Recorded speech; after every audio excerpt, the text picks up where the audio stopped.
Obligatory podcast intro.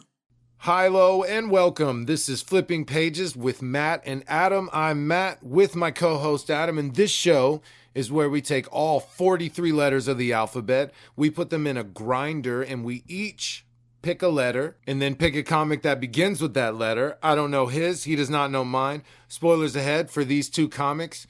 I got O. I got M. All right, so check it out. Flipping Pages first. Oh, no shit. On episode 2, I did a comic called Orphan and the Five Beasts that did not finish. It did not complete. I remember. And the writer, creator, his name is James Stocco. I hope that's saying that right. But he has come out with the volume 2 with the rest of the comic that I sorely missed that day. Yep. So I am covering volume 2 of Orphan and the Five Beasts. It's called Bath of Blood. Oh, cool.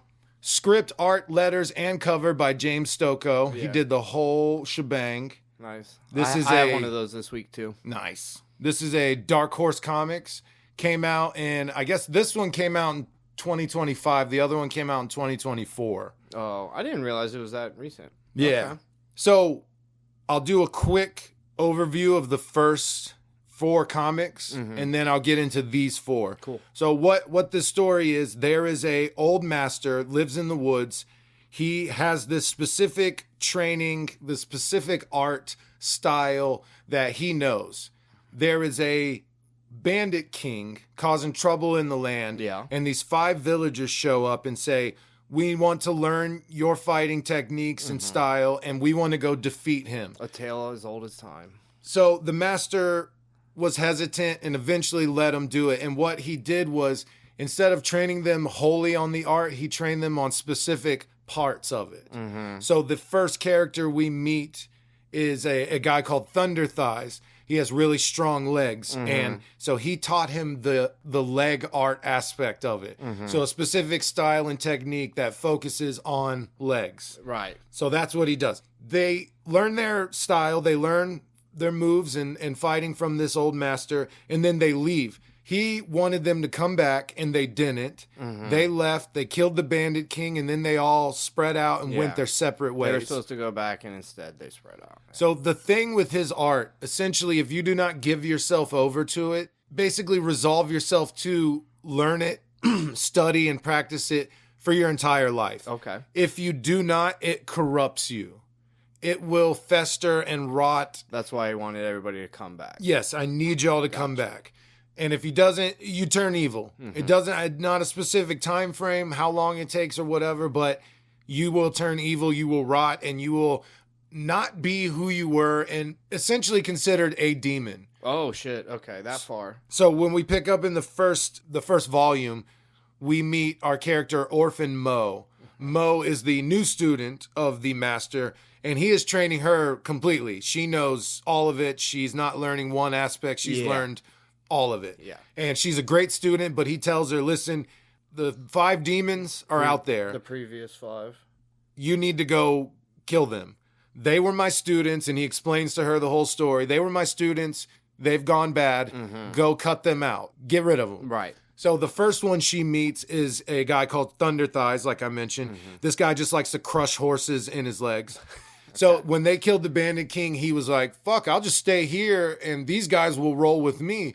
And he was actually really good. He was doing Robin Hood stuff. Oh, okay. He was truly helping the lowest of the low by robbing the richest. Yeah. And it was super cool. And then again, after a certain amount of time, you start to fester and rot and you go evil. And he became this demon obsessed with killing and crushing people with his legs and just wanted to have a good time and do what he wanted, but gross, nasty, blowing up horses with his legs and stuff. And all the bandits were like, we're tired of this. We don't want to deal with this guy anymore. Right. Moe shows up, kicks his ass. It was disgusting. She cuts off the top half of his body, then outgrows like a little guy. And he's like, oh, I'm way lighter now. All that muscle was weighing me down, so now he's super fast with his giant legs. But she ends up tying him up to a horse, splitting him in half. It's freaking sweet. Okay. As I say that, let me just explain the art. It's disgusting. The art's great. Yeah.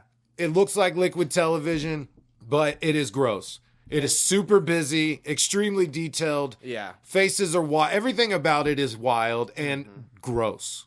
It is gross. Yeah, it's detail gross. Yes, Yeah. and it's one Ren of those. and Stimpy up close. Gross. Yes, you look at it too long, I start like, man, like points It looks off for squishy. it because It looks squishy whenever there's like flesh and stuff. yeah, look at the body parts right here. Look at all that. Yeah, exactly. It's just Everything's so got like a detailed. sheen, like nastiness to it. And it's just like the way he does the bones and veins and it's just gross. So Moe now collects Thunder Thigh's gang. Okay, yeah. And they're like, we're going to roll with you. And she says, fine, I guess. Just don't hurt anybody. Do what I say. She's reluctant, but they follow and she really doesn't care. They go into a village. The guys split out to go search for everything. They find a steakhouse. Now, this steakhouse is hopping. Everyone's there. What's happening is they find out that a demon is running this steakhouse. Yeah. This guy is named Chopper Tang. He was the most inquisitive of the old master students. Once we meet a demon, they go into flashback and they show you how he was with the master. Real inquisitive, wanted to learn everything, gets distracted real easy, obsessed with how and why things work. Okay. So he was taught the arm art. And it's like a specific style that he teaches them, but it focused on his arms. They go and kill the Bandit King. He finds someone cooking, gets intrigued by it, becomes a cook, opens up a steakhouse that is now the most hopping restaurant in town. The thing about it is he cuts chunks out of his arm and he fries it up, grills it up, serves it to people. Yeah. It makes them go crazy. They are like zombies when a dead body's in front of them. They just rush each other. They'll kill each other to get a piece of meat. Okay.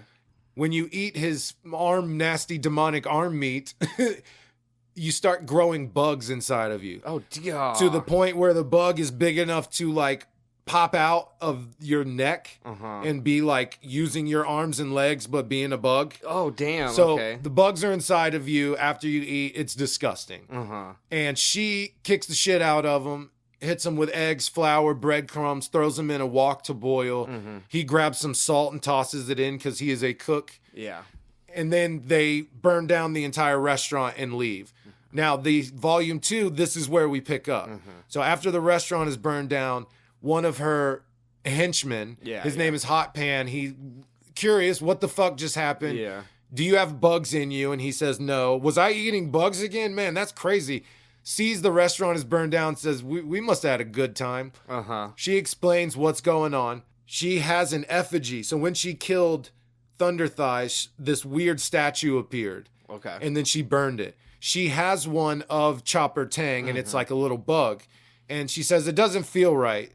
When we killed Thunder Thighs, it felt complete, like a pressure was relieved from the whole area.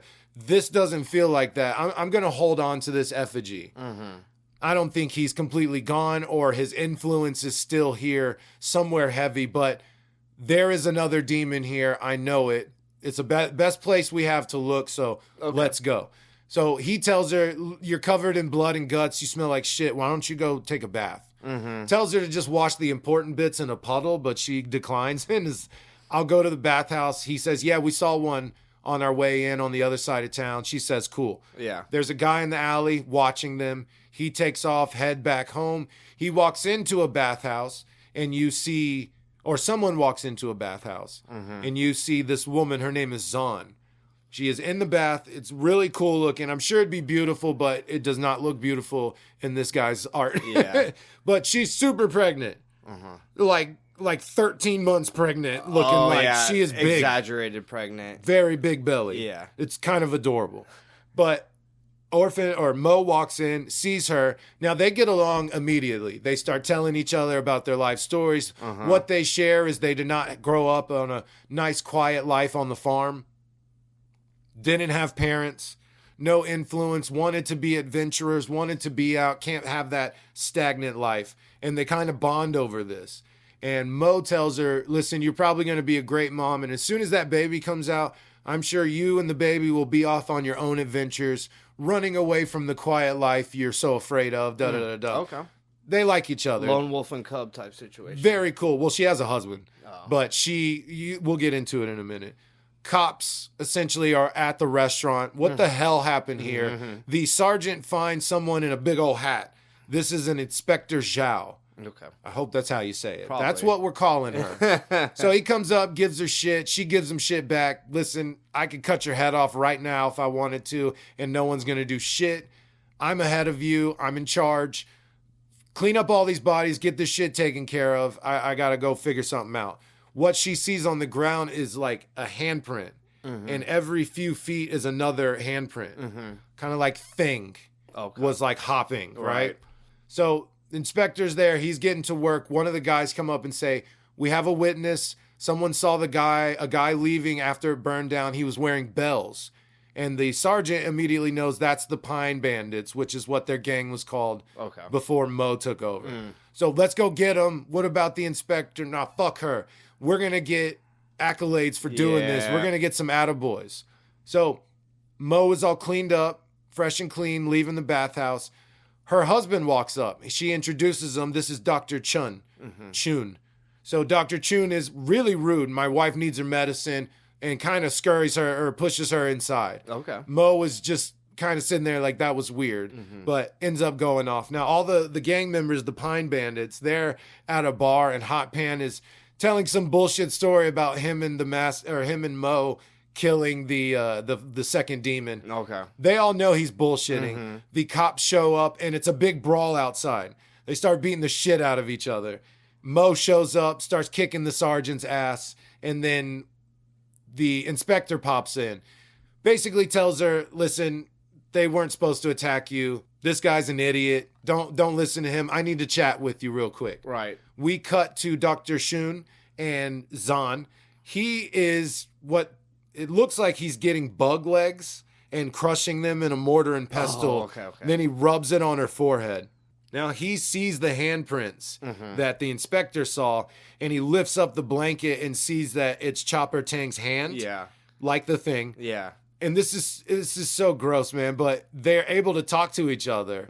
And when he does, he makes speech bubbles and the words in a speech bubble out of his veins. Oh. It's crazy, bro. It's super inventive. I give him points for how clever and cool that is. Yeah. But like I said, it's fucking gross. It makes my insides hurt. It bothers me. It makes me clench my arms together like this and rub my ribs. Genuinely, it makes my That's what I do hurt. when stuff's gross. Remember when we do all that heroin and I was doing that? You remember that? I did that all the time. Yeah. I was like, ah. Good old heroin. So we got Inspector and Moe discussing this. She tells him, I know something's going on here. That wasn't just a gang brawl. I know that ain't y'all. And she says, yeah, my guys aren't about that, so don't even worry. They're not trying to harm anyone. So listen, I'm looking for someone who flays men. That's who I'm looking for. I can conscript you all to help me, or I can literally cut all your heads off right now. It doesn't matter to me. I could even pin the whole restaurant thing on all of y'all, and you go to jail forever. But listen, I want the truth. And I think you and me can figure that out together. So they decide to join together. Now, cool. Moe is rolling with her. Cool. She asks, what do you know about Dr. Shun? So we're back at the bathhouse. We're seeing them talk to each other. And yeah, look, the word bubbles. It's so gross. So Chopper Tang's hand knows that girl that he fought is the last gift from their master. Okay, so he recognized her style or something? Yes, he was like, oh yeah, immediately. Because one, he sees all their styles, the individual ones. Yeah, she's the amalgamation of them all. He can see her doing his style. He can see her doing Thunder Thigh style. It's really cool. So he recognizes it, and he's excited. This is great. I'm super psyched. Dr. Shun is worried. I need medicine for my wife. I'm not losing this baby. Chopper tells him, dude, don't even worry about it. I got a cellar by the water mill full of ingredients, full of all the shit you need. Go get your medicine and we'll get out of town tonight. So he tells him thank you. So Dr. Shun leaves. Inspector and Moe are on the roof watching him. Tells the gang, spread out, make a net, don't be seen. We're going to follow him. And I love this scene when she tells him don't be seen. But if you look real hard, there's two dudes. There's one. There's one guy right there's a lot. It is a lot. They're just mobbed up, peeking over corners and stuff. It's hilarious. They're skylining. Yes, It's easy to see them. There's 7 non-descriptive dudes in the back. Like, there's so many. They follow him to the watermill. He goes in, starts wrecking stuff. You're hearing crash. Moe's telling the inspector, don't go in. Let me handle this on my own. You see Dr. Shun in there. He's pissed off because it's a bunch of bodies with stakes through them in the ground. And he says, they haven't changed. They're just bodies. He was expecting bugs because bug legs are the ingredients. Yes. Yeah. So he knows Chopper lied to him. We cut to Chopper and Zahn, and he wakes her up, goes on this whole big speech about, I sent your husband on an errand, and it's not going to be a fruitful one. This has all been a dream, Zahn. It's time to wake you up. So he touches her, and her eye opens, and it's all red. Huh. So we're at the watermill. He's fighting. Moe comes up and is like, okay, I see your style. I see it. Ends up fighting him. Doing really well. Notices your style is like rusty. And then realizes that it's like someone taught it to him. Realizes he's not the demon she's looking for. Oh, damn. He does have a cool power. He's blowing air out. And it's coming out like smoke almost. And their weapons go like rubbery. Oh, okay. So she has a spear. She swings it at him. And then it goes all blue. Oh, that's kind of cool. Yeah, and he's blowing like smoke clouds out. It's pretty dope. It's like a miasma of death. So he has the style that this demon has. He's learned it. But she can tell that it's crude and rusty and you're not the demon. So he takes off. Moe says, okay, I know exactly where he's going. Let's roll out. He gets to his bathhouse, goes in there and sees that Zahn is now a demon. Chopper Tang has a quarter of the top half of his body. It's like coming back. One arm, most of his face, some of his chest, and some of his other arm. And he is holding on to the back of Zahn, who is now a demon and a wake. It's sick. Holy shit, that's sick. I put that up as a poster. That's crazy. That's a good I one. wouldn't like that as a poster. No, I know you wouldn't. So her big pregnant belly now looks like a bug thorax. And it's solid as steel. Oh, really? Yes, super hard. So you learn that her style that she has is like the enduring steel cauldron style. Okay. So it does a flashback, shows her with the master. He's like throwing cannonballs at her stomach, and he's like, this chick is tight. Like, she's got the most zeal and spunk of all of them, the most tenacity. She's definitely coming back. Okay. She's the one. If any of them are going to give themselves to my art like this, it's going to be her. So super excited. Teaches her this, like I said, hitting her with cannonballs and spears, and her stomach's just taking it all. Yeah. And it's a crazy defensive posture, right? They roll out, go kill the Bandit King. It shows the Bandit King like punch her in the stomach and then break his wrist.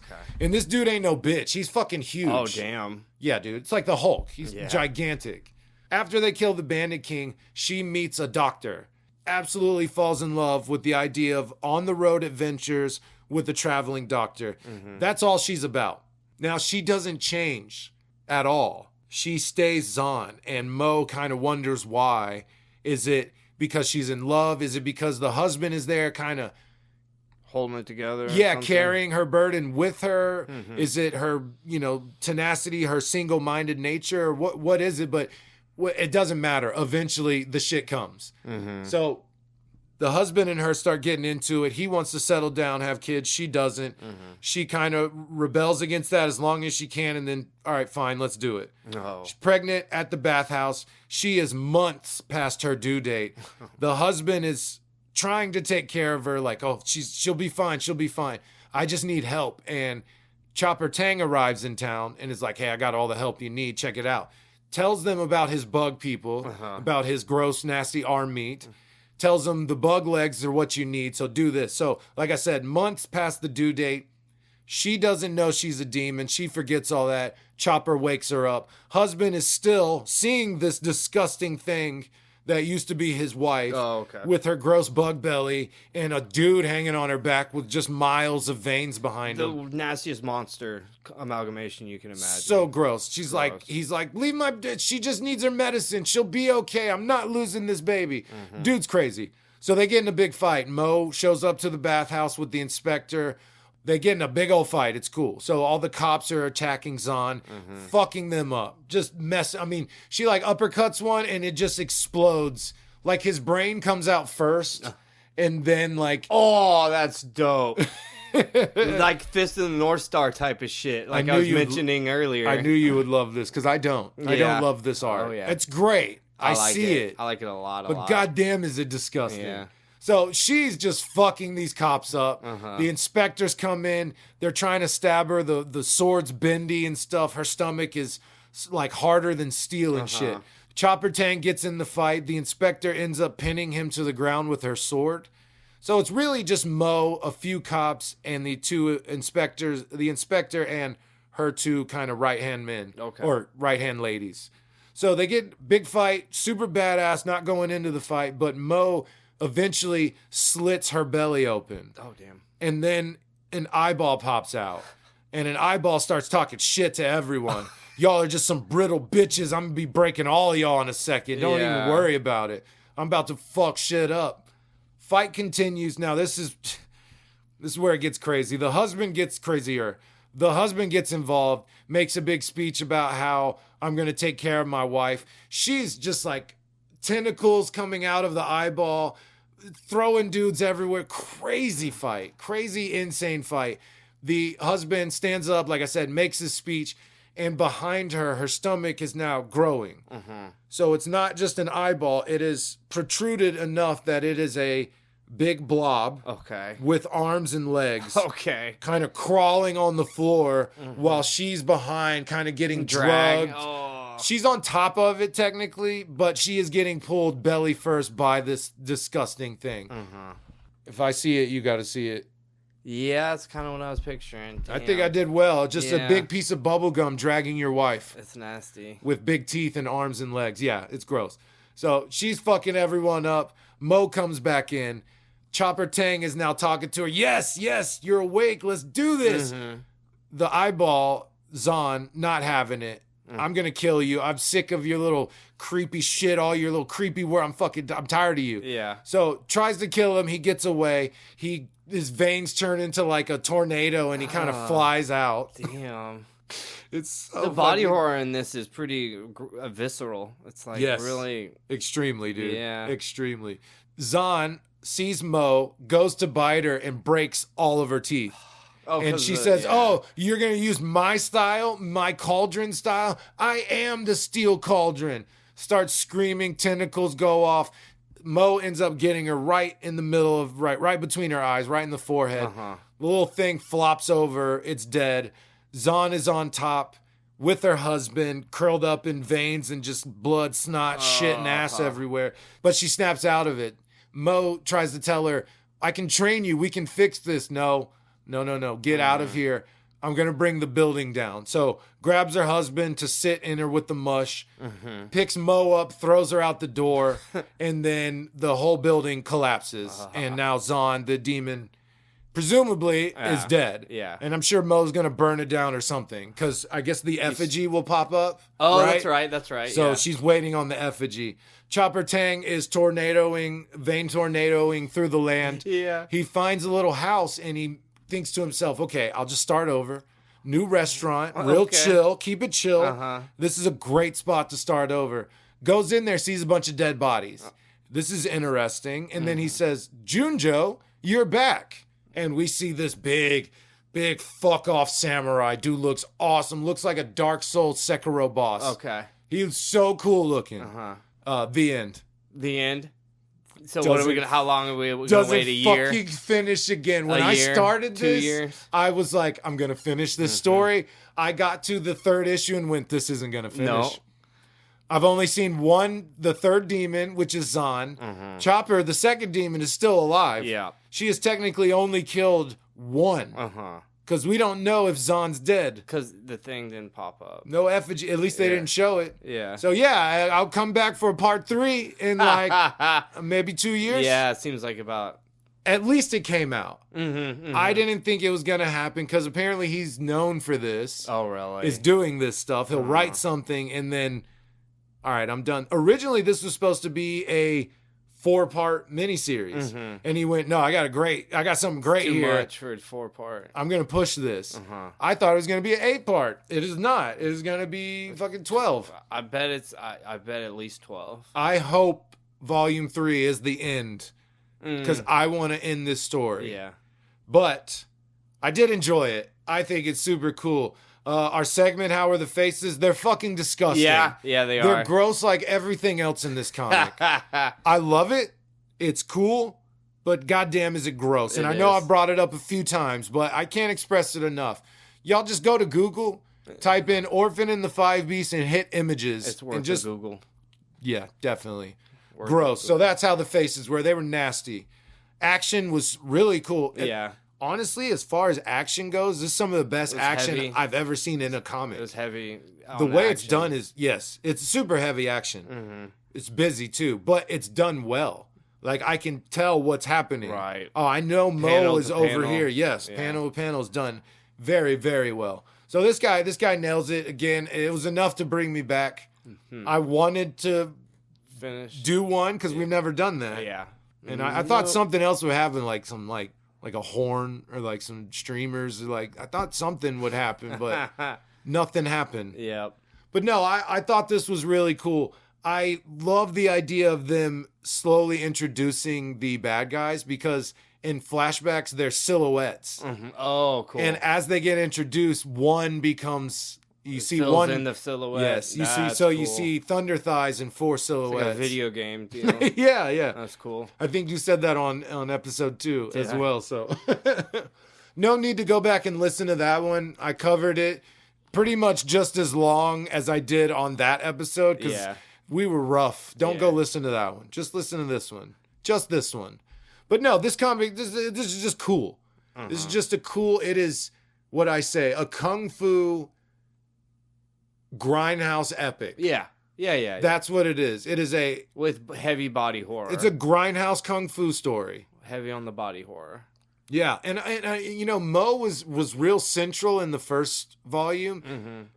She barely around in this one. She just kind of showed up to kill. Yeah, it was done really well. I thought it was cool. She just didn't seem as prominent. It felt like Zahn was the main focus of this story, the pregnant woman. Gotcha. Who I did love. And as soon as I saw her, I went, that is nothing but a chance to just be disgusting and gross. And I know she's the demon. Yeah. They tried to say it was Dr. Chu, but I knew it was going to be her. You're not going to have a pregnant woman and not do nasty stuff with her pregnancy. This guy. Yeah. So the demonic rot inside of her that turns her evil was just doing this like gross mimic of a pregnancy. That's why she's like, oh, I'm way past due. Gotcha. And I don't know what's inside of her. Like that big thing that came out, but we didn't get to see it develop. I don't know what it is. Oh, gotcha. Is it just going to stay a big chewed up piece of gum blob? We saw the pupa form. We didn't see it fully develop. Yeah, what does it turn into? Does it turn into a demon? Does it turn into one of Chopper's bug things? Right. Is that what they look like? And then... dude, I love the idea of the master introducing them to only one style of his fighting techniques. I think that's so cool. Oh, this guy's good with his arms. Just do the arm stuff. If they come back, then you can. We'll do the rest. Yeah. And then Moe going up against them, knowing all of them, is just so sick. I thought it was cool. Chopper recognized. Oh, the style. That this is our master's fighting style. Right. And then she used her move against her when she broke all her teeth. Dude, she pretty much put her head in its mouth and it bit down on her and broke all its teeth. That's cool. So cool, right? Yeah. It's like a flex on power. Like you can't even like bite me. I can do your move better than you. And the reason you're out here is because I cut you. Like she sliced her stomach. That's right. And then it started coming out. So maybe Zahn's still alive. Maybe that thing's still alive. Zahn's dead, but this demon's gonna out and become its own thing. Chopper's still fucking alive. Yeah. That dude's gonna be the last one.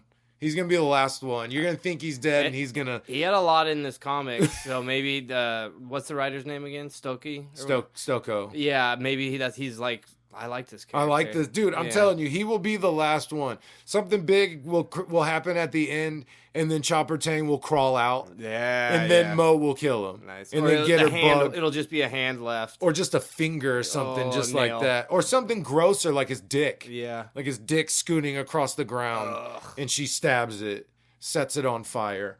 But this Junjo dude, did you see this big samurai guy? Samurai, no. Oh, man, I'm psyched to see this fella. He looks so cool. Oh, yeah. And I nailed it. It looks like a Sekiro boss, right? Yes, that's exactly. Whenever you said it, that's what I was picturing. This the color of him, how gross he looks. A bunch of layers of how nasty on top of it. Yes. How nasty I can see his arm is, so I know his body's probably gross. Yeah, look at his nasty arm. Like, I know something's going on there.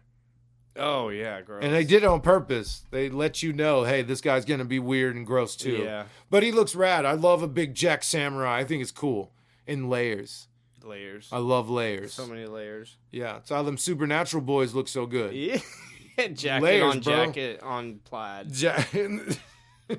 Shirt, long sleeve plaid, cool jacket, blue jeans, boots, Sometimes but not leather, work boots. Sometimes leather jacket on top. Just what kind of boots are those? It's Like just work boots, but I they're not guess. work boots. They're like nice boots. Like when do you wear nice boots? Yeah. All right, we're off topic. Orphan and the Five Beasts, Bath and Blood, Volume 2. Man, do I do 1 or 2? Because I want to give it 2 because the story, everything is done super well. But it's gross. Yeah. So, 2 thumbs up. Okay. Finish the story, James. I want a part 3. We're going to finish this. Otherwise, I have to hear about it, please. Yeah. Please, for me. He was our first incomplete story. Yep. And I remember freaking out on that episode. Doesn't finish. It doesn't finish. And it still doesn't. But more work has been done. Yeah. Giving me hope that the rest will be completed. I'm sure it will. I really believe it will. Yeah. Do 12, not 16 though. Yeah. 2 thumbs up. Meat Eaters by Oni Press. This is a comic. Meat Eaters? Yeah, Meat Eaters. The name, we always talk about how we like trying to pick random comics. This time I really did go like truly random. I just made sure it was more than one issue. Yeah. It's kind of where I was at. I was like, I don't care if it's 800 issues. I don't care if it's 3 issues. As long as it's more than one issue, I'm doing whatever this comic is. What if it was from the 60s? I would have done it and then paraphrased like a motherfucker. Yeah. Just explain the comic in general instead of it telling you what happened page to page. Right. So this is Meat Eaters by Meredith McLaren. This is put out by Oni Press in 2025. It is, I don't know how many issues it would have been, like 5 maybe? 4 issues, something like that. Meredith McLaren did the writing, she did the art, she did everything. This is a tween focused, young adult focused comic, I guess. Mm-hmm. The art is very, it looks kind of like a woman did it.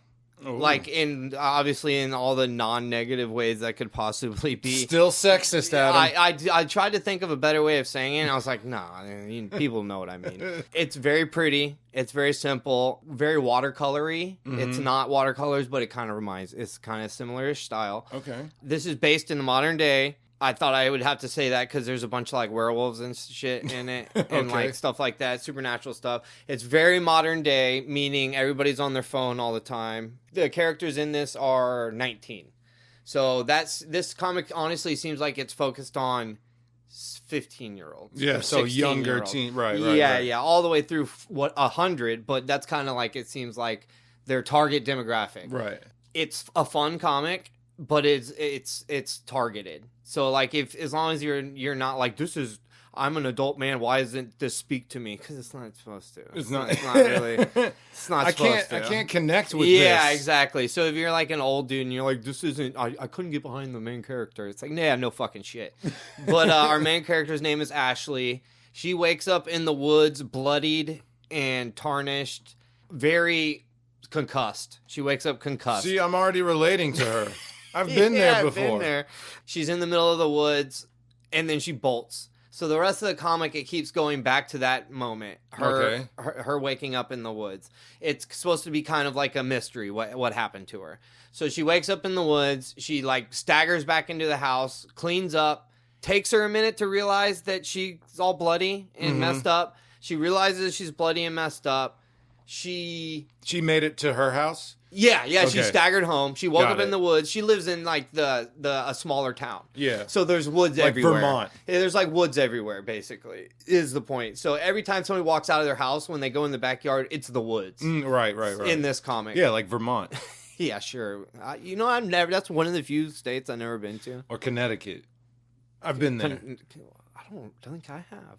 So she staggers into the house. She cleans up. She's got a bunch of holes in her body. Like, looks kind of like a shotgun shot hit her. Okay. She cleans up, but she's not bleeding anymore. She knows something's wrong. Something's weird, obviously. And she tries to go to school. While she's at school, she's like, something's wrong. Like, so I know something's wrong. I know I just woke up in the woods bloody, but it's worse than that. Like, this is some turning point in my life. Yeah. She's like, and so she starts explaining how she wants to get out of this small town. Oh, the people here don't understand me. I'll move to a bigger city, whatever. So she's dreaming of escaping the town. She goes to eat lunch. She tries to eat a Pop-Tart. She can't. She said it tastes like ash. Like, it's disgusting. She can't keep it down. Okay. So she goes home. She grabs all the food out of the fridge and she tries to eat it, and everything besides meat is disgusting. She can't eat anything besides meat. Oh, I like the name. And then she like pulls up her shirt and she's looking at the like shotgun holes in her body or whatever. And then she's like, okay, I got to figure out what's going on with me. Like, I've got holes in my body. I can't remember what happens. She's like trying to feel her heartbeat. She doesn't have a heartbeat. She tries to take her temperature, and her temperature is the exact same temperature of her house. It's 70 degrees, 74 degrees or something. She goes, okay, so what does that mean? So she types that shit into the Google, and it's like, you're dead. You're dead? Yeah, and she's like, no, obviously I'm not dead. But she's like, I guess I am dead. So she's coming to the realization that she's dead. She keeps having flashbacks to the night before into the woods. She still can't remember what happened. She just remembers waking up all bloody and that's all she remembers right now. Yep. Nothing. I was at a party. Nope. Okay. Nothing. Got it. So now she's having those dreams and those flashbacks to the night before. She wakes up. She's in the woods eating a raccoon. Her hands are like monster hands, really long fingers with huge claws at the end. They look kind of cool. It looks cool. She wakes up, she comes to in the woods eating a raccoon, and she's realizing that she has to eat, and anytime she eats, she feels better. She doesn't feel bad. She doesn't explain why, she just doesn't feel bad. So she's at school, freaking out. I'm dead. Am I not dead? I'm eating this. They're dissecting like pig's eyes. She gets really hungry. She wants to eat the pig eye. She goes to the store. Is that meat? That's not meat. Is that meat? Eye? Yeah, eye counts as meat. It's from an animal. Yeah. What else would it be, man? I mean, that's weird. Like, actually considered meat. Oh, yeah. I mean, people, it's because meat. if you went to a store and you were like, I want meat, and they bring you a bunch of eyeballs, you'd probably be like, right, but this ain't meat. But what else would it be? I mean, an eye burger? It's just meat. I guess. That's burger's crazy. Meat. Yeah, that's what I'm saying. Eye burger's strange. But the crazy part is, it seems like she can just eat meat of any sort. Yeah, raw, cooked, anything? No, not cooked. Anything raw, meat. Meaning it doesn't have to be a live animal, it doesn't seem like. So her little affliction here isn't that bad. You can just go to the grocery store. That's what it seems like. Hit the meat aisle, right? Eventually, every once in a while, she will lapse into a blackness and wake up eating an animal. Got it. But that seems more of just like, that's how she is now. She blocks out to hunt. Yeah, we find out what she is here in a minute. She's out running in the middle of the night trying to clear her mind of being dead. She runs into two dudes at the gas station. Their names are Gus and Dimitri. They're like young, hip dudes, like maybe 20 years old. They're filling up their truck. They see her, and from like 40 feet away, he's like, "Sup, hey, bitch? Sup? He goes, hey, you been eating?" And I was like, what kind of fucking pickup line is this gonna be? It's very close to my pickup line. Right. Let's hear it. Oh, you like burgers? Mm-hmm. That's it. I say, hey, girl, you like burgers? That's it. That's it. Most of the time I get a yes. And then, okay, all right. And I go, my name's Matt. You can't just start with the "My name's Matt." No. The burgers is the icebreaker. That's my pickup God. line. Hey, girl. Oh my God. You like burgers? Sometimes I'll ask her name. What's your name? Janice. Okay. Janice. At least you have like some hamburgers? social skills. You like burgers? I was so excited to hear the rest of your pickup line. That was it? I was like, dude, this is going to be good, bro. I'm going to learn some shit today. School me, master. Maybe you did. All right, so she's at the gas station. Dimitri and Gus from 40 feet away holler at her and say, "You be eating?" You be eating? And she's like, "What?" And she starts to just say yes, which is the funny part. She's about to be like, "Yes." And then her stomach gurgles. So that's another thing. She gets so hungry that the people around her can audibly hear her stomach going, grrr. She's at school and it Damn, happens. girl, you be farting? You be eating and farting? So he goes, "Here, try this." And he tosses Ashley a coconut water. He goes, "I don't know why, but it helps." And so she's chugging the coconut water and she's like, "Wow, like it's like sating my hunger." Oh, because it's meat. Coconut meat. Yeah, it's meat. Coconut meat. So the guys, they don't introduce themselves, but they're like, "Yeah, don't worry. We know what you are. Okay. You're a vampire. We're vampires, and you're a vampire, and you need to be more safe. You have to pretend to be a human, because it was so easy for us to tell that you are a vampire." And they toss her a heartbeat speaker chip that she wears at all times, and it audibly makes, if you're close enough, fakes a heartbeat. Okay. So they're like, fakes it. Got it. And that's for other vampires, and they call them creepies, meaning people of the dead world or whatever. That way they think you're just human. Because if they know you're another creepy, they'll probably bother you, talk to you or whatever. But if they think you're just a regular human, they're not going to talk to you. You're going to go under the radar. She's like, "Wow, thanks. I really appreciate this." And then they're like, "Hey, there's actually a bar that's a creepy-friendly bar. Go to the bar and ask for Bess. Ask for Undead 101, and they'll fill you in." I'm like, this universe is easy. It's been 2 days. She's already finding out. She's getting getting let in on the secrets. There's literally somebody to fill them in called Undead 101. Yeah.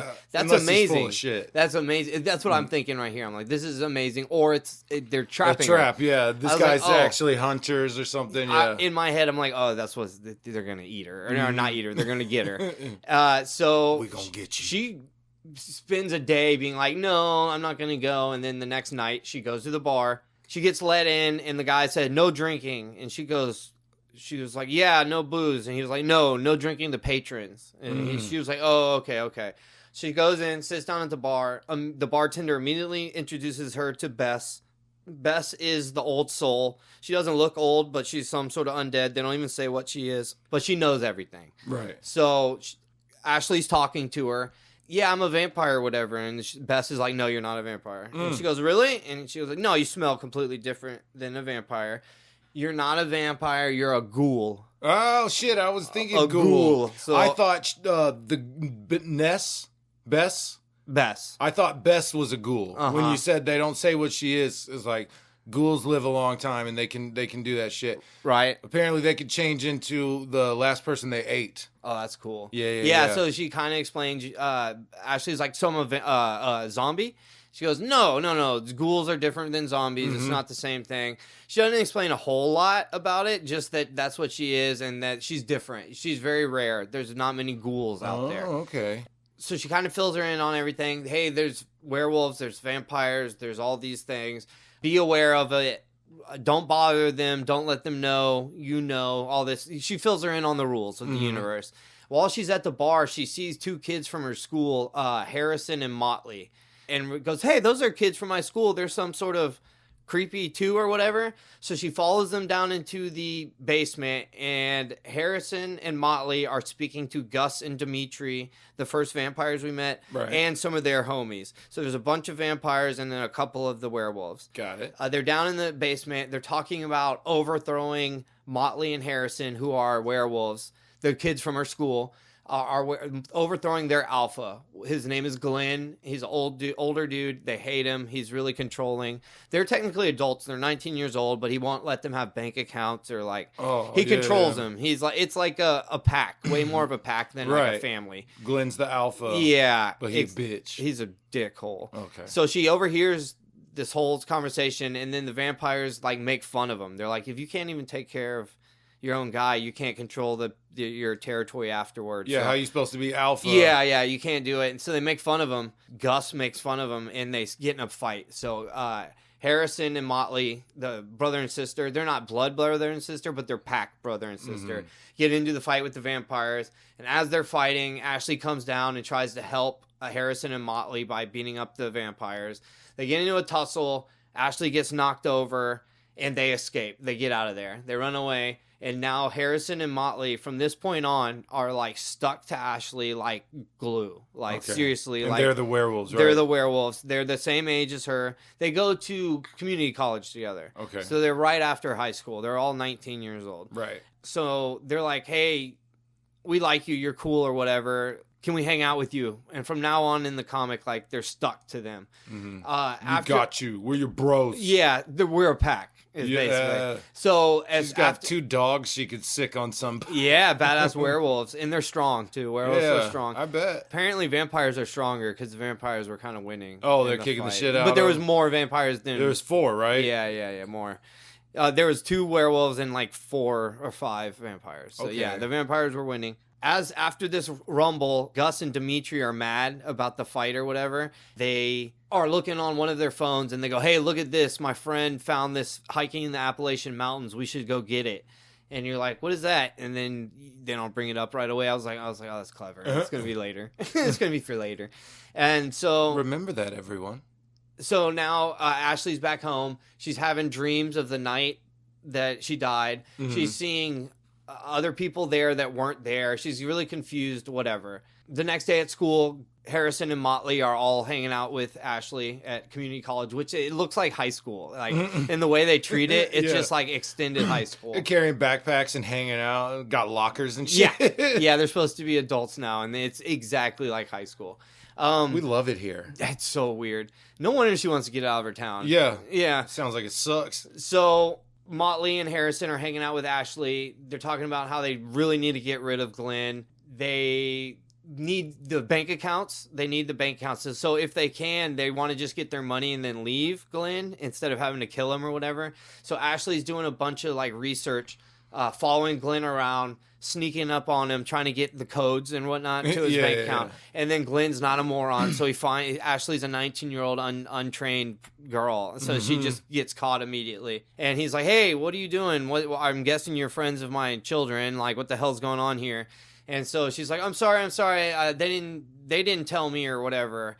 And he thought that she didn't know about them being werewolves, and just that was one of their friends or whatever. So she let on to him that she knew he was a werewolf, and he immediately goes into kill mode. Oh, shit. They're standing around in the middle of the town, and he's like, he grabs her, and she's like, we're in the middle of town. I'm going to scream. Everybody's going to come over. You're going to get caught. You can't do this, whatever. So she runs. She gets in her car. She drives away, and when she drives away, he chases her down in his car, crashes her into the woods.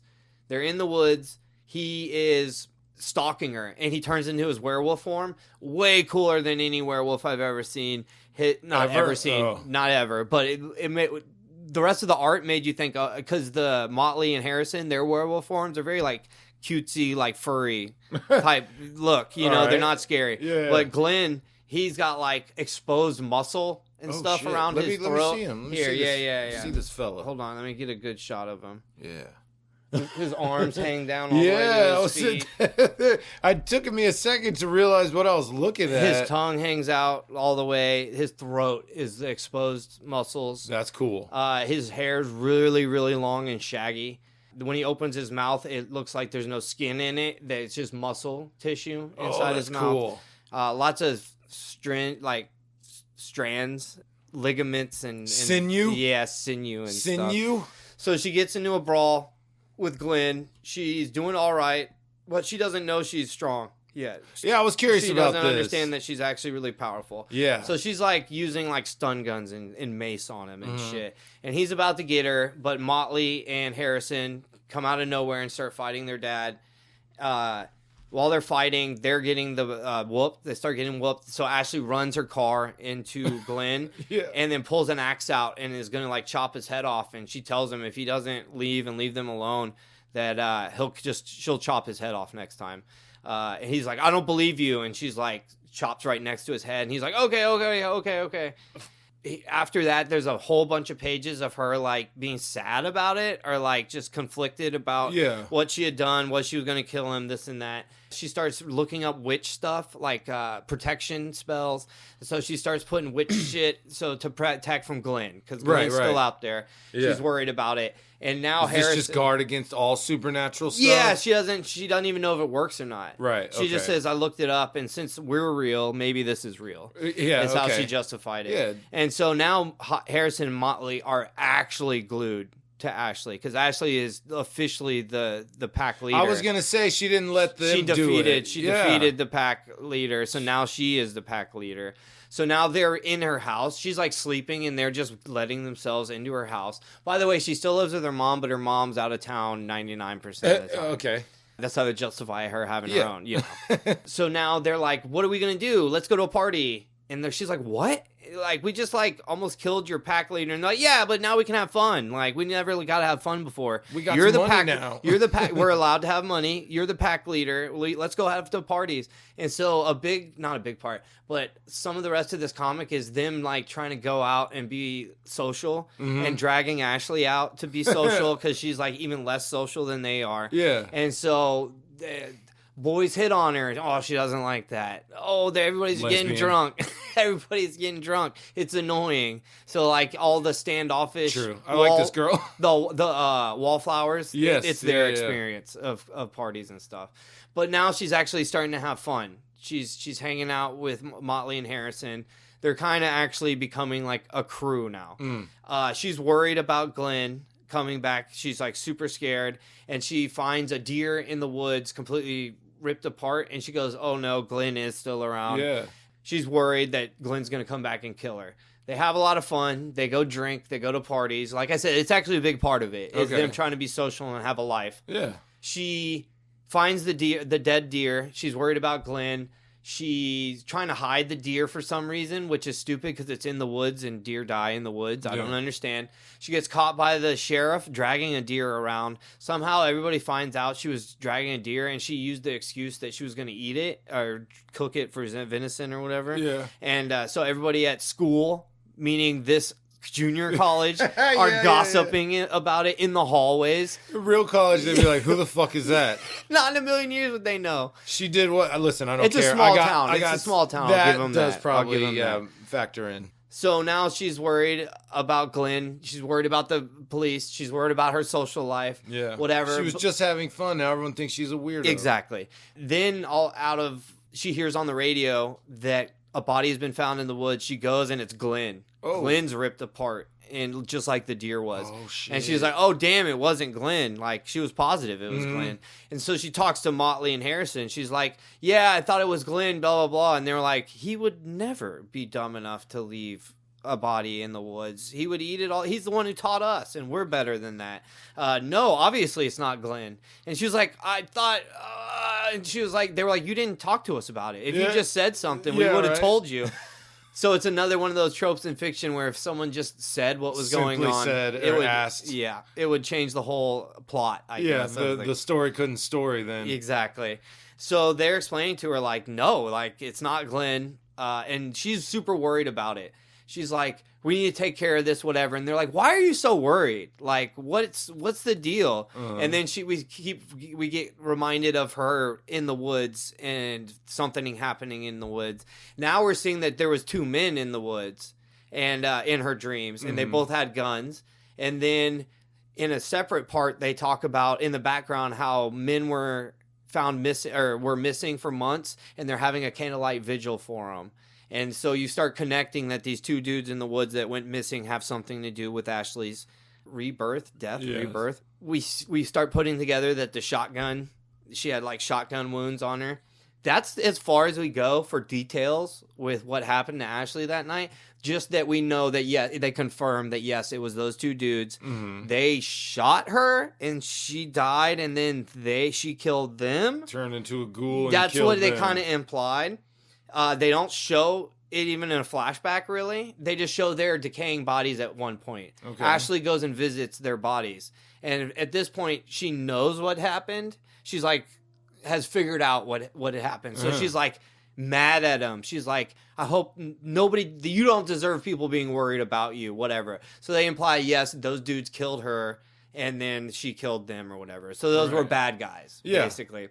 So that's like the central mystery, like that part of the story mystery solved. Mm-hmm. And then now there's the killer in the woods that we have to solve. Yeah. They do a quick little side with Gus and Dimitri. And they're like, hey, man, I thought that thing we were going to do was supposed to be safe. And he was like, it was. It's mostly just horse.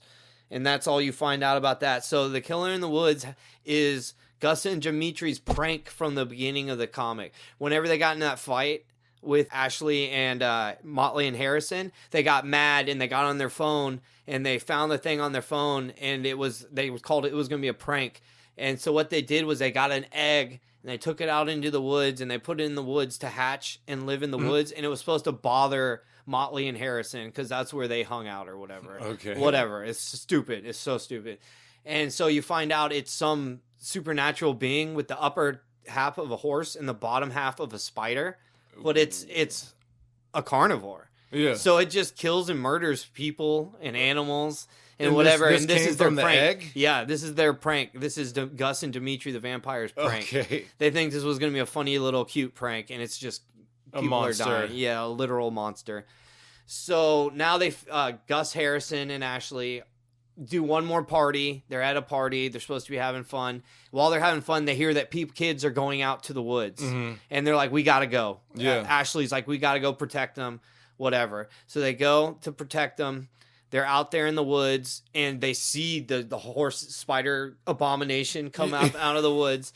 And they throw a rock at it, and they get it to chase him. So now the abomination is chasing them through the woods. The other kids turn and look, and all they can see is Motley, Harrison, and Ashley like running. Yeah, and they're like, those weirdos. Like that's the running gag is these people are just super fucking weird. Yeah, that's the Venison girl. She was carrying the dead. Right. Those are the people that always bang two dudes in the woods. Yeah. Well, one's a chick and one's a dude. Motley is a chick, and then Harrison's a guy. She's going to bang that girl and that guy out in the woods. Yeah. They're getting freaky. So they're running through the woods. There's a giant spider chasing them. As they're running across a road, Dimitri and Gus like intercept them and see them run across, and then see the horse spider run across, and they're just kind of like. Ugh, that's crazy. Yeah. Where did that come from? Yeah. No clue where anything like that would come from. That's wild. And they don't even get involved. Oh, you bitches. I knew they weren't. No, dude. They'd be like, good luck. Yeah. So there's a long, cool chase between the spider horse and our crew. Damn, they fight. The spider horse is super strong. Finally, we get to see Ashley like beast mode it. Yeah. She turns into the slight monster version of herself. Okay. Tears into the spider horse and starts eating it. Oh, fuck yeah. She fucked it up. Exactly. Mm-hmm. And so Harrison and Motley are just sitting like across the way watching her. And they're like, she comes back and they're like, damn, Ashley, that was bad. Ass, holy shit, dude, that was awesome. Like, you fucked that spider horse up, dude. They were like, we didn't know you were like strong like that. Holy crap. That's really amazing. And she's like, yeah, I'm a ghoul, whatever. They're like, yeah, we knew something was going on with you or whatever, but okay, thanks for telling us finally. And so they like hug around like the dead horse. They like finished the Scooby-Doo mission basically. They're like, man, that was intense. I can't believe we got through it, gang, type of situation. And they have like a happily ever after type section right after that, and then it's the end. Okay. They're like hanging out talking about what party they're going to go to next. So you got Alpha Ashley and her crew. She came into herself. She's her yeah, I said it. She became the most Ashley she could be. Yeah. She is in touch with her ghoul side enough. Mm-hmm. She's having fun at parties. She's still going out and partying, and now she's got her little crew of Motley and Harrison. Even though her mom's not around, she's really sad that her mom's not around, by the way. and now she's got her own crew, and she's gonna live happily ever after as a ghoul. Yeah, it's probably good mom's not around. She might eat her one night when she's hungry. The story couldn't have functioned. If her She mom gets was stoned around. at a party, comes home starving, Yeah. eats her mom. Got ghoul munchies and just eats a human. Ashley the ghoul. Gashly. Ghoulshly. Yeah. Ashul. Ashlul. I love Gashly. Gashly. It's my favorite. Gooshly. So the faces in this comic are very cartoonish, giant eyes. The werewolves look like furries. They don't look like scary werewolves. They look like a person in a furry costume. You liked it though? Did you like the, I did the art? I enjoyed it. It was so... Not the story, the art The specifically. art. I did actually like the art in it. Their eyes are so like a kitten. Whenever somebody's trying to be sweet or cute, their eyes look like giant kitten eyes. Yeah, they do. They got that anime look extremely to them. expressive with pretty simple faces. Yeah. And I did know who everybody was because they do different face shapes. Oh, yeah. Yeah, like Motley's face is very round, and Ashley's face is very like oval. Harrison's got a big blocky square head, so like they're easy to tell apart. Like they kind of look like Gorilla's characters. Yes, they do. In a few shots I'm looking at. No, that's a good description. Yeah, it was just a fun comic. Like I said, it wasn't like geared for me, but it was good enough that I was like, oh yeah, that was cool. Yeah, so you enjoyed it. Oh cool. yeah, I could see a lot of people liking this comic overall. It was fun. 1 thumb up for sure. Bing, bang, boom. MVA, Matt versus Adam. This is it. This is where we take a what? The showdown. This is where we take a random character generator online. We see who would win between who I get and who he gets. We're doing random. Although we got to do anime. Wheel. Yeah, the ultimate character wheel normally just ends up being anime. There's so many anime people. So doing anime, I got Zamasu. I got Fused Zamasu. Yeah. Which technically different than just regular Zamasu because he is Zamasu fused with Goku Black. Right. Which makes him just doubly strong. Yeah, stupid strong. So as strong as Goku Black is and as strong as Zamasu is, but mixed together. Yeah. And I can't find powers strictly for that version. Fused Zamasu. I can only find one or the other, guys. Yes. Yeah.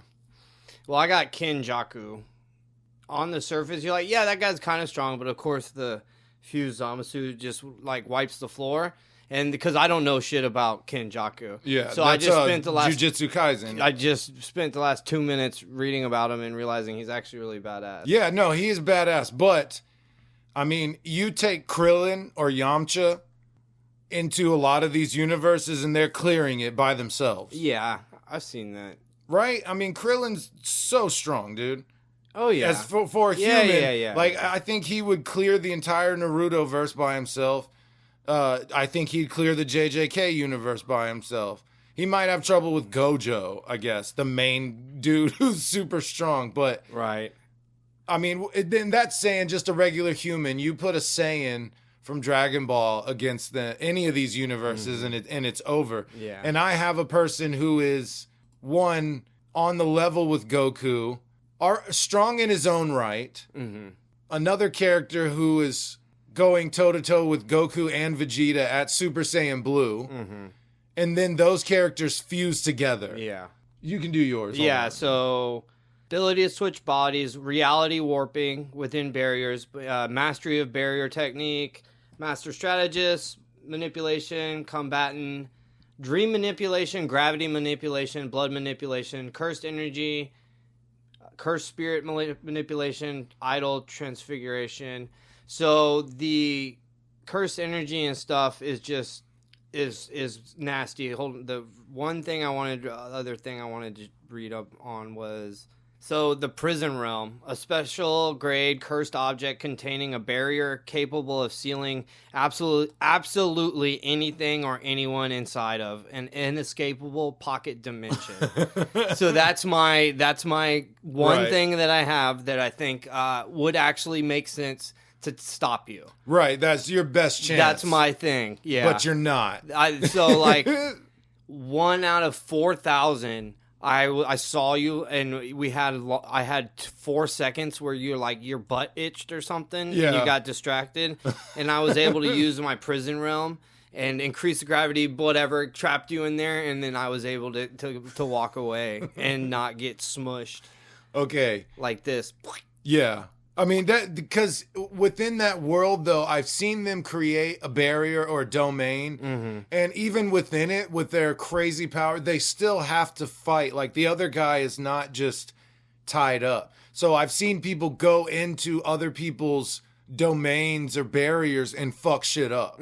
So, like, even within their world, they have characters that are not bound strictly to that. Right. So I got just Zamasu pulled up real quick. Immortality, regeneration, strong superhuman abilities, God key, godly immense strength, unmatchable durability, superior intelligence, time travel, telekinesis, omnipresence, and cloning. Now that's just one half. Yeah. The other half is immeasurable strength, superhuman everything, stamina, speed, agility, reflexes, nigh invulnerability, powerful god, flight, mastery of martial arts, instant transmission, capable of creating new techniques, cloning, fighting empowerment, technique mimicking, time ring manipulation, gigantification, immortality, ability to transform into Super Saiyan Rose, ability to transform into standard Super Saiyan. Now, they fuse by putting on some earrings and together, flight, immortality, continuous energy bullet, regeneration, cloning, Saiyan power, alteration type key manipulation, barrier of light, wall of light, absolute lightning, blades of judgment, violent, fierce god slicer. Jesus Christ. Holy light grenade. I was wondering why you wanted to read off all your things anyways. Yes. I was like... They're just crazy. Divine hammer. It just keeps going. Flames of this, telekinesis, portal opening. So I can just jump around. You make a barrier, I hop through a portal. Yeah, Like, yeah.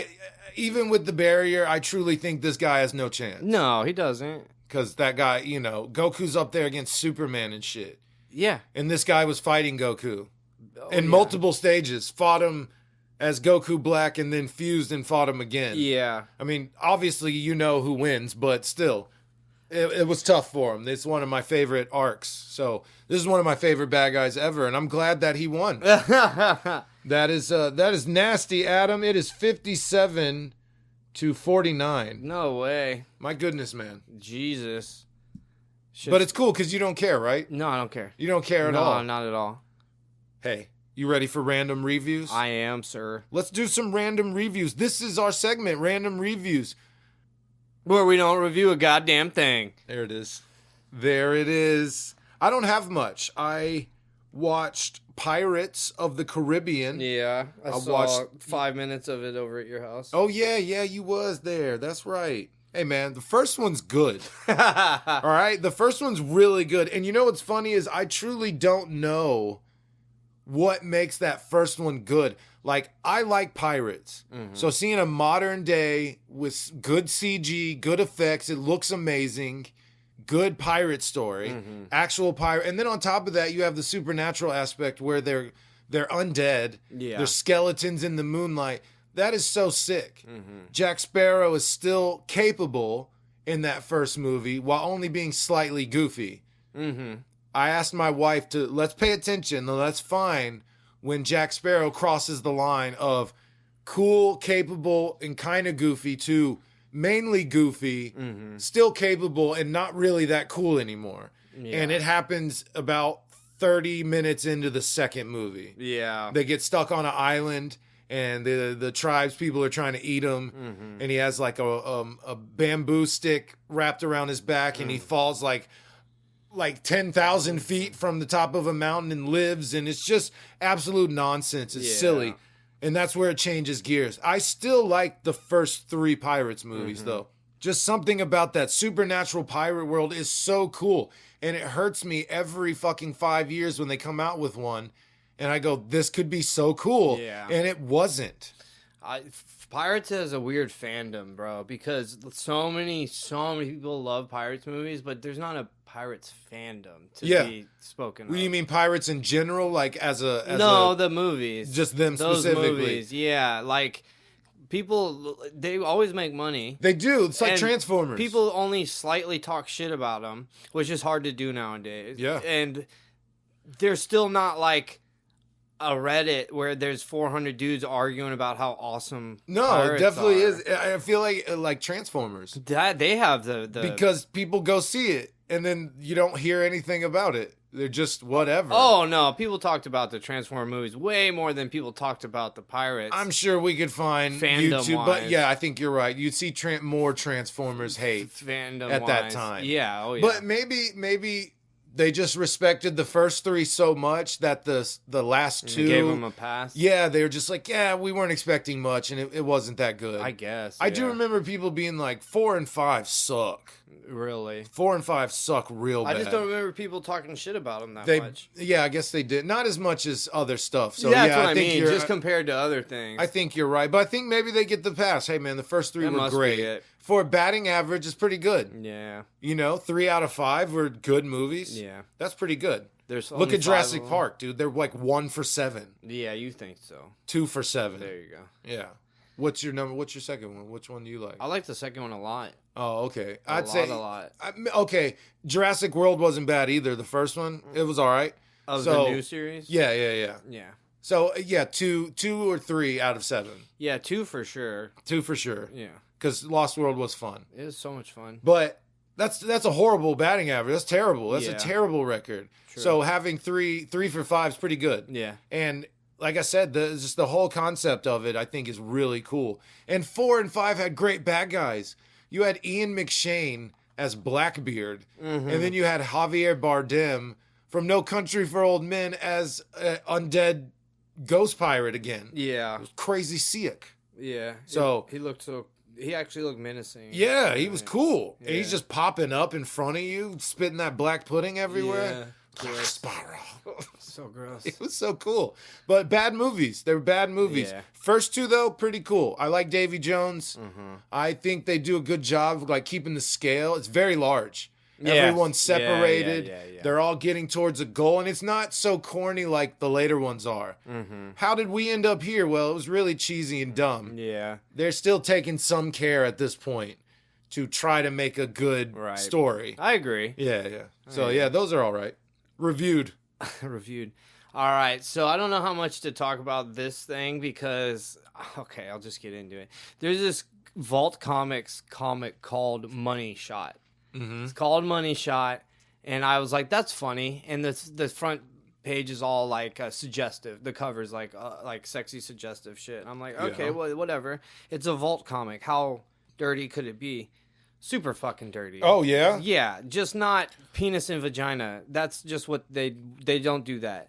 But it's super the dialogue is Okay. fucking gnarly. There's no penetration. No, none at But all. there's sex? Yeah, but not just Like titties and Cinemax stuff. sketch. Yeah, exactly. Cinemax sex. Exactly. And it's like this group of Softcore. like you yes, will. it's like a group of like 6 dudes and chicks that are all sexy and they like were scientists at some point, but now they have to make cosmic porn. So they're banging aliens all the time. Oh, and one of no. them's like, do you know how many hours I spend indexing compatible alien genitalia to make sure that we actually work? I don't get a Flugenflover here and we have a whole debacle because mine doesn't fit in the Flugenflovel. That's pretty funny, And it's- actually. yes, dude, it's hilarious. I read 4 pages maybe, but I saved it. I'm I gonna gotta read more. this. Read more. It's hilarious. The art is so. It looks like 2007's Marvel, Okay. 2008 Marvel. Yeah, it yeah, looks yeah. just like that. It's funny. It's like it's a comedy. It's a joke. I remember the females looking hot in 2000s Marvel. Right. So they look good in there? Yeah, they Are look the good. dudes hot? Because the dudes Of look good in course, 2000s yeah. Marvel, too. Oh yeah, of course. Cyclops with that barrel chest with some chest hair looking fine. Yeah, they used to do. I know I showed you. They did the Marvel swimsuit. Yes, catalog, and then yeah. I showed you, and they'd have like cable on there, looking like a fridge and shit. Crack me up. He was wearing like a thong bikini, I think. with in this that big one. metal arm and Yeah, shit. That's dude, yeah. hilarious. I have the screensaver. I have the screensaver of Ghost Rider Yep. in a bikini. Why they Naked. do He's Ghost just Rider naked. like that, man? Yeah, naked, full skeleton with just fire. It's really good. That caught my eye, and I know I had to mention. The Yeah, money let shot us know how shit. that Yeah, goes, I how will. that ends there. I will. So I watched this show, It's called Mao Mao, Heroes of Pure Heart. Okay. This is about a mercenary little black cat. And He's a black cat. He's a black cat. He's humanoid. Mm-hmm. Stands up, does missions for people, does work for people. Super goofy, really funny. And just the episode I saw was hilarious. He has a bat partner named Badgerclops and a blue bat named Adorabat. Mm-hmm. And they protect Pure Heart Valley from monsters and villains. Nice. But the episode I caught, I finished something and then something just started playing and it was this. Mm-hmm. And it's just this little black cat. He kept getting criticized the whole episode for making the wrong decision. Mm-hmm. So they end up on this bad guy ship at the end, doing a big fight. The henchmen, after the ship starts exploding and essentially about to crash, the henchmen go up to Mao Mao, our black cat, and says, "Hey, can we go with you?" And he's loaded up on his little flying little bike or whatever. Okay. He's like, "Listen, I've been making bad decisions all day. So probably shouldn't listen to what I have to say." And then he bounces. He just leaves. He leaves. That's good.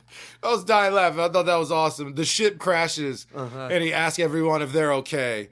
And they're like, do emotions count? And he's like, no, they don't.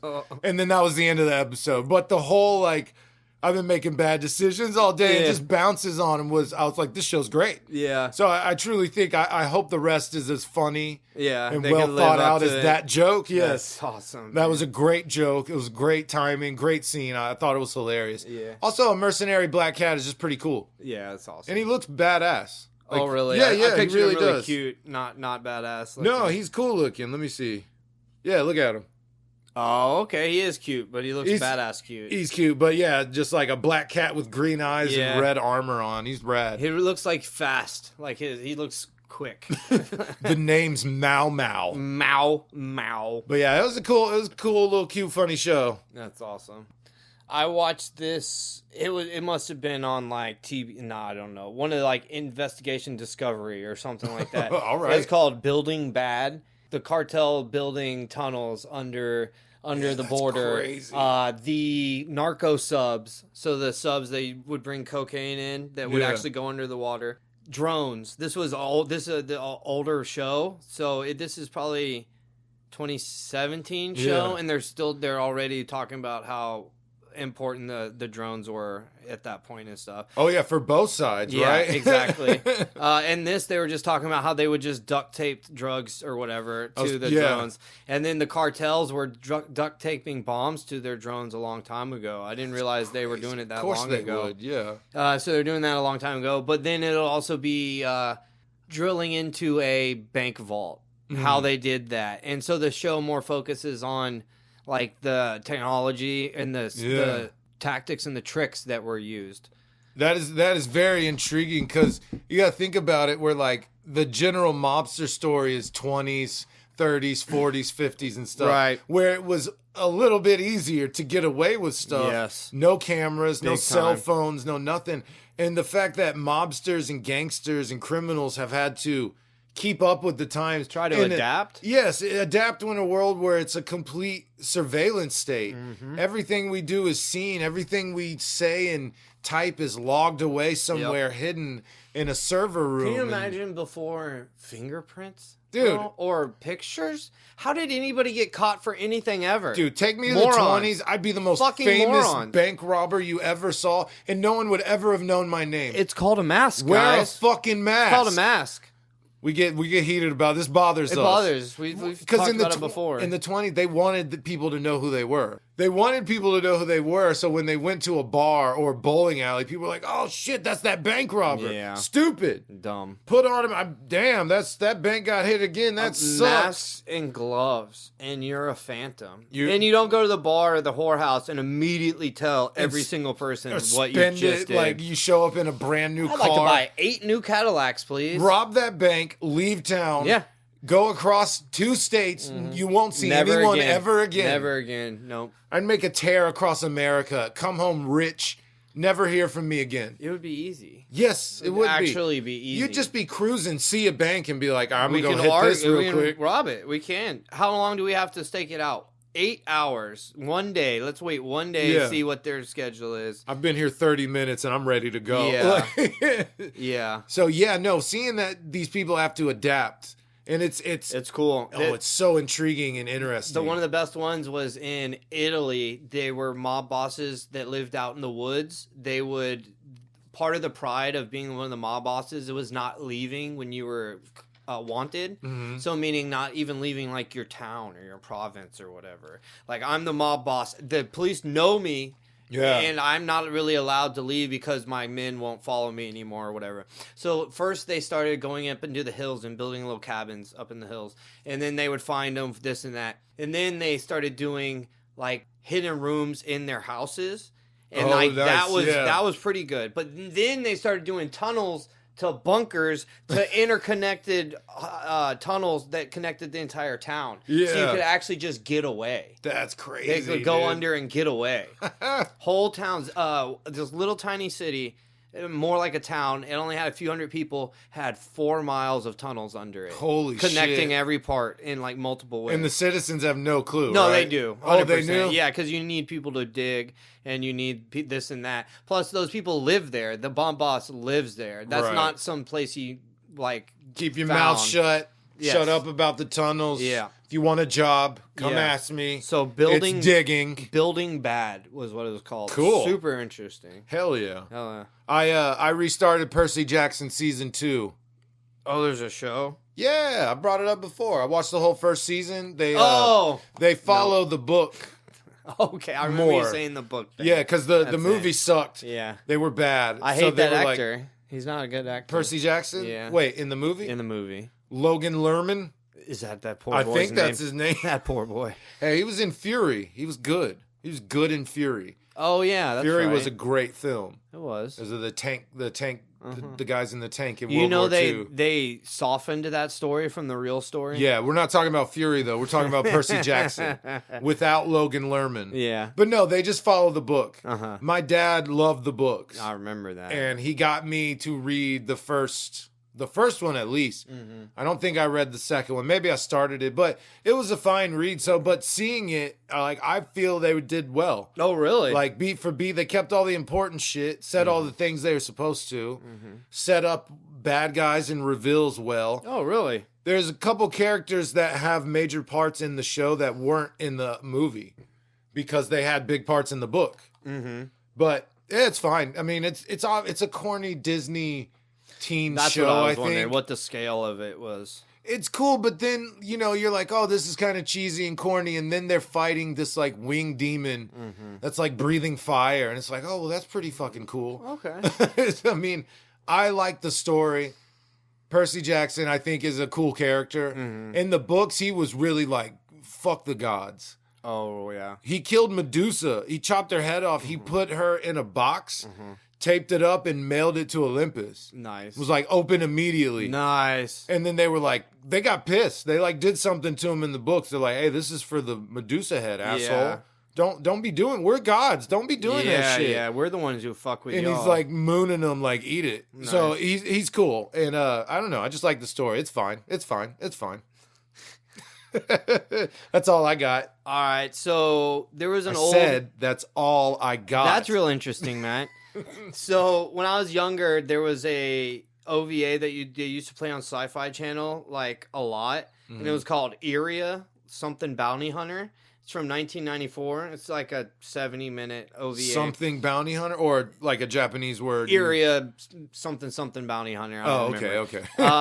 And I loved it, and it was one of those ones where I could never remember the name, and I didn't even know how to find it or look for it. And a few years back, it was on one of the streaming things, and I was like, holy fucking shit. This so I is started it? watching it. But I found out they made a live action called Zeiram. Oh, no. So the first one was called Irium something Zeiram. This one, the live action one's called Zeiram something Iria, maybe. Okay. So I found out that there's a live action version of this shit. Yeah. So I'm gonna watch it, and I'll get back to y'all. Maybe next time, maybe after. But whenever I finally watch it, I'll let y'all know how I like it compared to the OVA. Okay. Hell yeah. Are you hopeful? Yeah. I didn't look into. I'm really bad about trailer. Yeah, I'm really bad about knowing everything about the movie before it starts. Even so, I was like, no, I don't want to do that. No, you shouldn't. You shouldn't do that for any movie ever, Adam. I always do that. Yeah, I can't believe that's so crazy. That's crazy to me. Yeah. And then I found out they did a new Fist of the North Star that just came out this year, and I'm gonna watch that because there's an old version of remastered that. or no, a brand new story. I think it might be all new. Yeah, I'm not no positive. Shit. Another one where I didn't do. I just found out that it was existed. I mean, I'm sure it's a manga, and they only covered so much, maybe. Or... I don't know, but there's throughout the years there's been like a million different Fist of the North Star. Oh, has there? Comics okay. Or animes and manga, of course, but. Animes for sure. Growing up, that was like one of the dirtiest, rawest ones I had access to. It was like so bloody. It was kind of like your comic today, like overboard bloody, and then overboard sexy. Because I remember boobies back in the day. Nice. Boobies are tight. Hell yeah, boobies are tight. Just some quick mentions. I watched Halo Legends, which is the little anthology movie that they put out a few years back, many years back. Yeah. And that shit was really fun. I really liked that. I watched Memories. So Memories is a anthology movie. It's just 3 short movies by the guy who made Akira. Mm-hmm. They're you might have seen them. One of them's the Stinky Guy, where he lets off a giant cloud of death, and anywhere he goes, everyone dies. Oh shit! I've seen memes of it. That's why I thought maybe.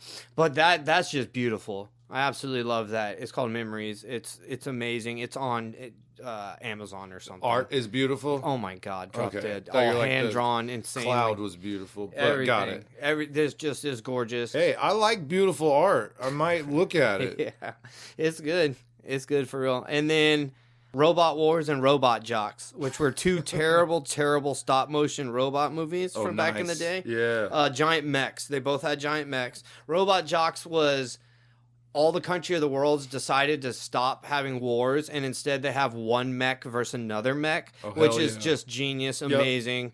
We should do that with people. Oh my god, it's so dope. One of my favorite movies when I was a kid, because I wasn't allowed to rent it for a long time. I think it was like PGR or something. I don't remember. PGR. And I was little, and I wasn't allowed to watch it. And then when I did, like, it was just... robots. Yeah, I would let a 5-year-old watch it. There was nothing wrong with it. Like, they might have said shit or something. Oh, no. But Robot Jocks is that. But then Robot Wars, totally separate, but they used to put them next to each other. Yeah. And Robot Wars is a tear. Do not ever watch all of Robot Wars. It's about, like, a bus. It's a mech bus. The area is dangerous, and to get through the dangerous area, they use, like, a mech that has a bus on it to get you through. It's so fucking stupid. It's like a giant spider mech, dumb movie. Not fun to watch. Don't watch it. Don't watch Robot Wars. All right. Robot Jocks, yes. You can have fun with it. It's Jocks, not wars. Yes, Jocks, not wars. Jocks, not wars. That's right. I'm on Supernatural Season 5. I'm almost done. I was wondering if you're going to mention. I'll bring it up when I finish, but I'm very close. Yep. I guarantee you next week I'll probably be saying I finished well, tell them all of Supernatural. All of it. Okay. You're not going to explain all? There's 15. We've brought this up, but there's 15 seasons. The original writer, the original run was 5 seasons, meaning he has a full story, start, middle, and end in his vision for the first 5 seasons. That's what I want to watch. Kripke, right? Yes, Eric I believe Kripke. so. Yeah. Could be wrong, but yeah, I think so. Eric Kripke. But yeah, I'll bring it up once I actually finish it, and then we can chat about it. It's all spoilers. All right. Be cool. All right. We are on Instagram, TikTok, and Facebook. Flipping Pages with Matt and Adam. New episodes release every Thursday on all platforms and YouTube. Go rate, review, like, subscribe, comment, follow, all that internet stuff for us on the socials platforms and YouTube. If you've done that, we appreciate it. If you're just listening, we also appreciate that very, very much. That's the episode. Adam, y'all have a good one. Bye.